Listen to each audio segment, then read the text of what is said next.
guys, this is Rotormus PTCG here, and today is my card of the week video.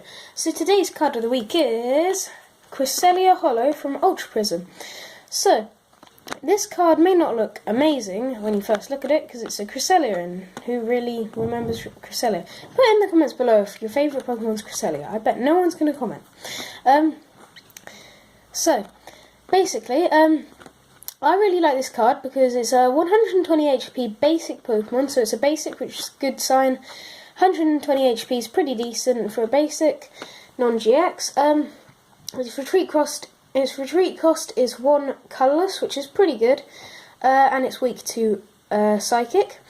But the thing that makes me really like this card is its first attack. So, it says Lunar Payback. For 1 Psychic Energy, it is discard an energy from this Pokemon. If you do, switch all damage counters on this Pokemon with those on your opponent's active Pokemon.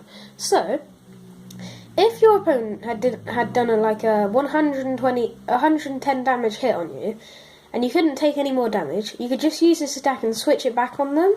Thing is, you couldn't really use it 2 times in a row, because if they did 110 damage to me, I switch it back onto them, then next turn I do it again, I'd be kind of giving it back to myself, because it's just switching the damage, not putting my damage onto them.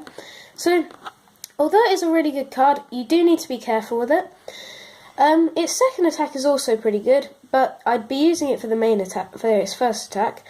It's 1 Psychic and a double colourless. It says Psychic, it does 60 damage plus this attack does 20 more damage times the amount of energy attached to your opponent's active Pokemon. So, sorry about that.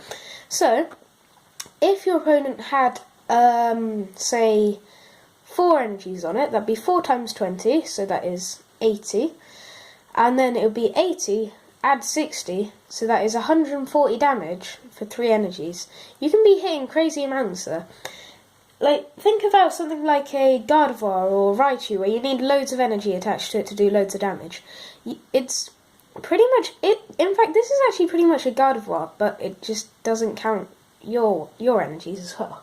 I just think it's pretty good because it's like a base damage of 60. That's pretty decent if you know that you're also adding on energies times the amount of energy on your opponent's active.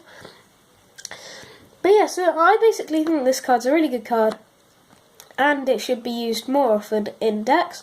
I'm actually making a Psychic deck at the moment, and I'm actually putting this in it, because I think it's a pretty good card. There are other Pokemon, really good Psychic Pokemon that I'm putting in it, such as the Drifblim from last week's Pokemon card of the week, which you should go watch so you can see why that card is so good. But yeah, I just think it's a really good Psychic basic Pokemon, and yeah, so I hope you guys have enjoyed this card of the week video, and I'll see you guys all later. Goodbye, boy.